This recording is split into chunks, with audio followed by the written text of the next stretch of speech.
बोलिए विष्णु भगवान लक्ष्मी माता की जय। मैं आप सभी को ये बताना चाहती हूँ कि हमारे 2 चैनल और भी हैं, मधुर भजन और आरती के लिए मन राखियो और डेली जनरल नॉलेज के क्वेश्चंस के लिए लर्निंग बाय डूइंग।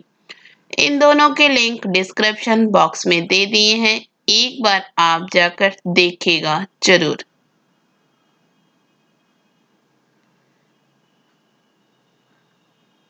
आज मैं माघ कृष्ण पक्ष की एकादशी षटतिला एकादशी व्रत कथा सुनाती हूँ।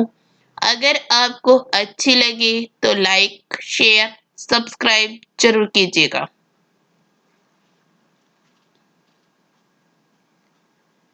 एक समय दाल भय ऋषि ने पुल सत्य ऋषि से पूछा, महाराज, पृथ्वी लोक के मनुष्य ब्रह्मा हत्यादि महान पाप करते हैं, पराये धन की चोरी तथा दूसरे की उन्नति को देखकर ईर्ष्या करते हैं, साथ ही अनेक प्रकार के व्यसनों में फंसे रहते हैं, फिर भी उनको नरक प्राप्त नहीं होता। इसका क्या कारण है? वह न जाने कौन सा दान पुण्य करते हैं जिससे उनके पाप नष्ट हो जाते हैं। यह सब कृपा पूर्वक आप कहिए। बुल सत्य मुनि कहने लगे, हे महाभाग, आपने मुझसे अत्यंत गंभीर प्रश्न पूछा है। इससे संसार के जीवों का अत्यंत भला होगा।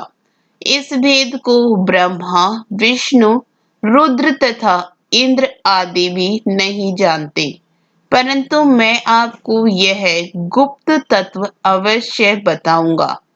माघ मास के लगते ही मनुष्य को स्नान आदि करके शुद्ध रहना चाहिए और इंद्रियों को वश में करके तथा काम क्रोध लोभ मोह अहंकार ईर्ष्या और द्वेष आदि का त्याग कर भगवान का स्मरण करना चाहिए। पुष्य नक्षत्र में गोबर कपास तिल मिलाकर उसके कंडे बनाने चाहिए। उन कंडों से 108 बार हवन करना चाहिए और उस दिन मूल नक्षत्र और एकादशी तिथि हो तो अच्छे पुण्य देने वाले नियमों को ग्रहण करें। स्नान आदि नित्य क्रिया से निर्वृत्त होकर सब देवताओं के देव श्री भगवान का पूजन कर और एकादशी का व्रत धारण करके रात्रि में जागरण करना चाहिए। उसके दूसरे दिन धूप दीप नवेद आदि से भगवान का पूजन करके खिचड़ी का भोग लगाएं। तत्पश्चात पेठा नारियल सीताफल या सुपारी आदि सहित अर्घ्य देकर स्तुति करनी चाहिए। भगवान आप दीनों को शरण देने वाले हैं, इस संसार सागर में फंसे हुओं का उद्धार करने वाले हैं। हे पुंडरीकाक्ष, हे विश्व भावन, हे सुब्रह्मण्य, हे पूर्वज, हे जगतपते, आप लक्ष्मी सहित इस तुच्छ अर्घ्य को ग्रहण करें।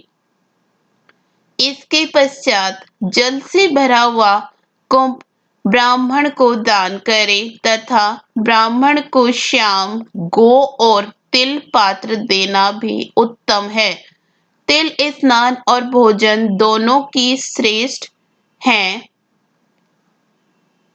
इस प्रकार जो मनुष्य जितने तिलों का दान करता है उतने ही 1000 वर्ष स्वर्ग में वास करता है।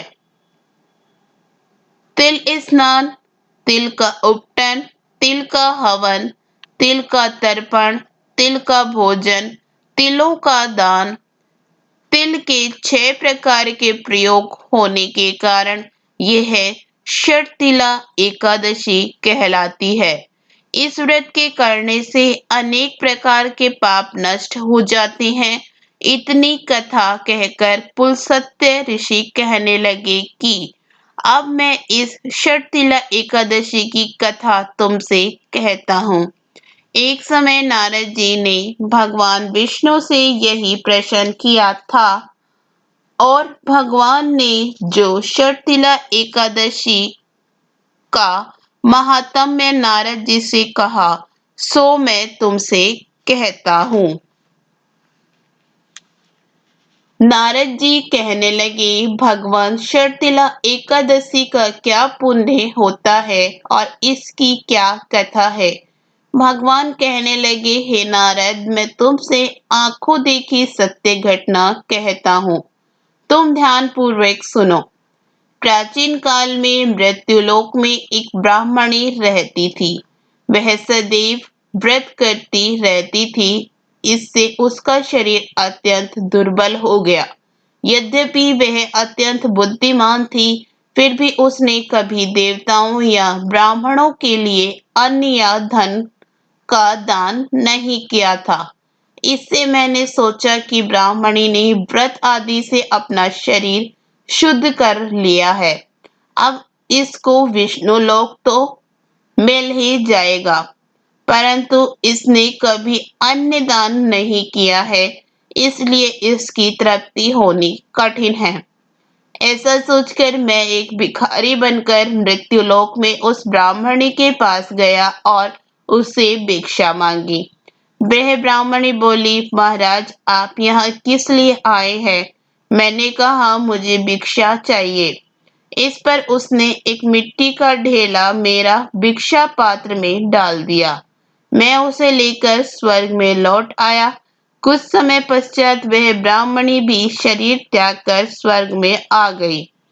उस ब्राह्मणी को मिट्टी का दान करने से स्वर्ग में सुंदर महल मिला, परंतु उसने अपने घर को अनादि सब सामग्रियों से शून्य पाया। घबरा कर वह मेरे पास आई और कहने लगी, भगवान, मैंने अनेकों व्रत आदि से आपकी पूजा की, परंतु फिर भी मेरा घर अनादि आदि सब वस्तुओं से शून्य है।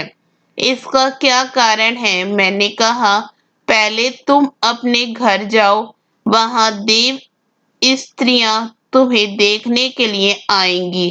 पहले उनसे षटतिला एकादशी का पुण्य और विधि सुन लेना, तब द्वार खोलना। मेरे वचन सुनकर वह अपने घर गई। जब देव स्त्रियां आई और उन्होंने ब्राह्मणी से द्वार खोलने के लिए कहा, तो ब्राह्मणी बोली, आप मुझे देखने के लिए आई हैं, तो षटतिला एकादशी का महात्म्य कहिए।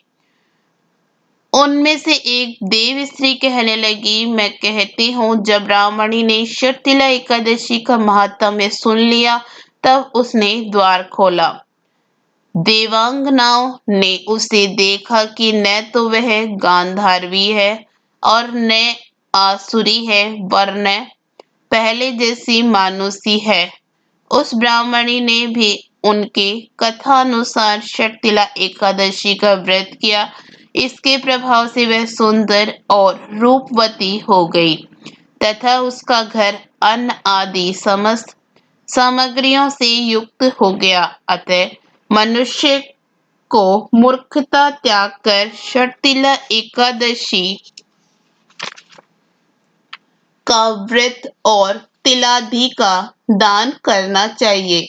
इससे दुर्भाग्य, दरिद्रता तथा अनेक कष्ट दूर होकर व्रत करने वाले को मोक्ष की प्राप्ति होती है।